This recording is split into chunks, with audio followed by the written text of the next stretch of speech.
Good morning all of you. कल अपन ने evaluation method के अंतर्गत क्वांटिटेटिव मेथड के बारे में अध्ययन किया था, जिसके अंतर्गत हमने 3 मेथड्स का अध्ययन किया था, जिसमें था ऑरल, रिटन और प्रैक्टिकल, यानी मौखिक परीक्षा, लिखित परीक्षा और प्रायोगिक परीक्षा। और लिखित परीक्षा के अंतर्गत हमने 2 प्रकार के टेस्ट बताए थे, ऐसे टाइप और ऑब्जेक्टिव टाइप। तो हम इन क्वांटिटेटिव के माध्यम से किस प्रकार से हम इवैल्यूएशन करके छात्रों की निष्पत्ति स्तर का अध्ययन कर सकते हैं। दूसरा मेथड आज है गुणात्मक विधि, क्वालिटेटिव मेथड। जैसा कि नाम से ही है कि हम क्वालिटी के आधार पर जजमेंट करते हैं कि उसकी योग्यता कैसी है, उसकी रुचि कैसी है, उसका इवैल्यूएशन का अध्ययन करेंगे। विद्यालय में छात्रों के आंतरिक मूल्यांकन की दृष्टि से गुणात्मक विधि का प्रयोग किया जाता है। गुणात्मक विधि के अंतर्गत मूल्यांकन की निम्नलिखित विधियां सम्मिलित की जाती है। पहला है संचयी आलेख, यानी क्यूमुलेटिव रिकॉर्ड्स। विद्यालय में प्रत्येक छात्रा के संबंध में जब वह प्रवेश लेती है तब से क्रमबद्ध रूप से रिकॉर्ड्स रखा जाता है, और इस रिकॉर्ड में विद्यार्थी की शैक्षिक प्रगति, परीक्षाफल, उपस्थिति, पाठ्यक्रम आदि क्रियाओं में भाग लेने से संबंधित जानकारी होती है। संचयी आलेख शिक्षक, संस्था प्रधान तथा अभिभावकों के लिए छात्रों की योग्यता तथा कमजोरी आदि को जानने के लिए महत्वपूर्ण और उपयोगी आलेख है। कई बार विद्यार्थी के सामने कुछ समस्या आती है या कुछ कमजोरी आती है। जैसे कई बार बच्चे क्या होता है, मैथमेटिक्स में बहुत कमज़ोर होते हैं या साइंस में बहुत कमज़ोर होते हैं। शिक्षक के कई बार प्रयास करने के बाद भी वह उसमें सफलता प्राप्त नहीं कर पाता है। ऐसी स्थिति में उस छात्र का क्यूमुलेटिव रिकॉर्ड देखा जाता है कि क्या पिछले कक्षाओं में उसका इस प्रकार का क्या परिणाम रहा है, इसकी जांच की जाती है और उसका पूरा आलेख देखा जाता है कि किन किन कारणों से यह होता है। तो हम क्यूमुलेटिव रिकॉर्ड्स के आधार पर भी विद्यार्थियों का मूल्यांकन कर सकते हैं। दूसरा है एनेक्डोटल आलेख। एनेक्डोटल रिकॉर्ड्स के अंतर्गत विद्यालय में छात्राओं से संबंधित महत्वपूर्ण घटनाओं के संबंध में आलेख क्रमबद्ध रूप से किया जाता है।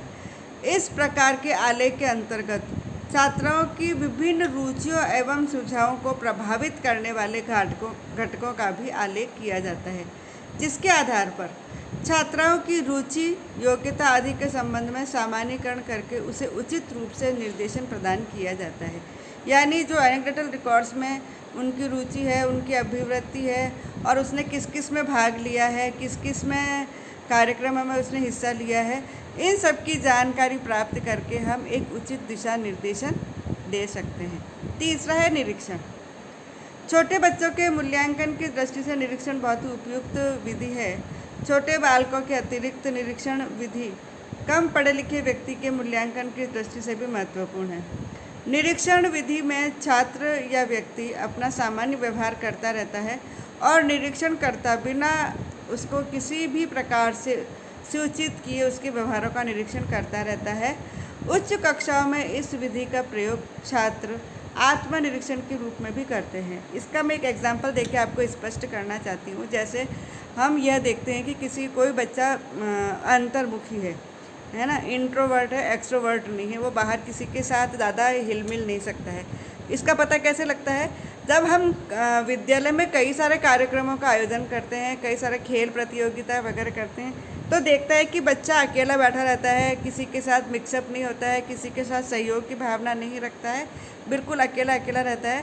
तो हम क्या करते हैं कि एक ऑब्जर्वेशन के माध्यम से टीचर उस पर्टिकुलर स्टूडेंट का ऑब्जर्वेशन करता है, उसके व्यवहारों का निरीक्षण करता है और उसके आधार पर देखता है कि ऐसे क्या कारण है जिसके कारण वह इंट्रोवर्ट है या अकेला रहता है या सामाजिक व्यवहार उपयुक्त नहीं कर पा रहा है। ऐसी स्थिति में ऑब्जर्वेशन के माध्यम से उनकी समस्याओं का निदान किया जाता है और निदान के बाद उसका उपचार किया जाता है। चौथा है जांच सूची।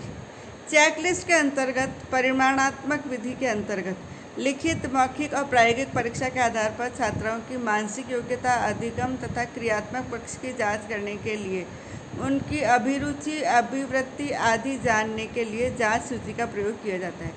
जांच सूची में वस्तुनिष्ठ प्रश्न दिए रहते हैं। इन प्रश्न का उत्तर हाँ या नहीं में देना होता है। ये प्रश्न कथन के रूप में भी दिए जा सकते हैं। कथनों के संबंध में छात्रों द्वारा हाँ नहीं अंकित करने के आधार पर उसकी अभिवृत्ति और अभिरुचि का निर्णय लिया जाता है। कई बार हम क्या करते हैं, कुछ ऐसे प्रश्नों का निर्माण करते हैं जिसमें हाँ और नहीं होता है। तो ऐसी स्थिति में हम क्या करते हैं कि यह चेकलिस्ट के माध्यम से देखते हैं कि किस क्षेत्र में उसकी रुचि है और किस क्षेत्र में उसकी रुचि नहीं है। नेक्स्ट है रेटिंग स्केल। इससे मूल्यांकन करने के लिए जिस क्षेत्र से संबंधित मूल्यांकन किया जा रहा है उस क्षेत्र से संबंधित कथन दिए जाते हैं। कथन से संबंधित 3, 5 और 7 बिंदु दिए जाते हैं। इन बिंदुओं में से छात्राओं को किसी एक बिंदु को अंकित करना पड़ता है और रेटिंग स्केल का प्रयोग छोटे बालकों के निर्णय शक्ति के अभाव में होने के कारण उनके लिए न करके उच्च कक्षाओं के लिए प्रयुक्त किया जाता है। इसमें दिए गए कथन तथा उसके बिंदु पूर्णतः स्पष्ट एवं विशिष्ट व्यवहारों से संबंधित होता है। यानी कि हम किसी पर्टिकुलर क्षेत्र से संबंधित जब ज्ञान प्राप्त करना चाहते हैं या उसके व्यवहार को देखना चाहते हैं तो हम ऐसे बहुविकल्पीय प्रश्न बनाते हैं जिसमें विकल्प या तो 3 होते हैं या 5 होते हैं या 7 होते हैं। जैसे बहुत पहले एक बार आरक्षण की बहुत बड़ी समस्या आई थी। तो अगर हम विद्यार्थियों का आरक्षण के प्रति अभिवृत्ति देखना चाहते हैं तो हम उसमें क्या करते हैं कि अलग अलग क्षेत्र से संबंधित, जैसे शैक्षिक क्षेत्र में आरक्षण है, आर्थिक क्षेत्र में है, सामाजिक क्षेत्र में है, राजनीतिक क्षेत्र में है। इस क्षेत्र से संबंधित यदि हम आरक्षण के प्रति अभिवृत्ति देखना चाहते हैं तो हम रेटिंग स्केल के माध्यम से देख सकते हैं कि किस प्रकार उसका किस क्षेत्र में आरक्षण के प्रति अभिवृत्ति है। नेक्स्ट है प्रश्नावली सूची और साक्षात्कार सूची। जैसा कि नाम से ही है, यह ऐसी विधियां हैं जिनका उद्देश्य प्रश्नों की एक श्रृंखला से है जिनके उत्तर छात्रा लिख करके देती है, उसके बारे में जानकारी प्राप्त की जाती है। साक्षात्कार में प्रत्यक्ष रूप से संपर्क करके जानकारी एकत्र की जाती है। प्रश्नावली में प्रश्नों के माध्यम से सूची प्राप्त करके जानकारी प्राप्त की जाती है। किसी विशेष प्रकार से संबंधित विशिष्ट तथ्यों की जानकारी प्राप्त करने के उपयोग किया जाता है।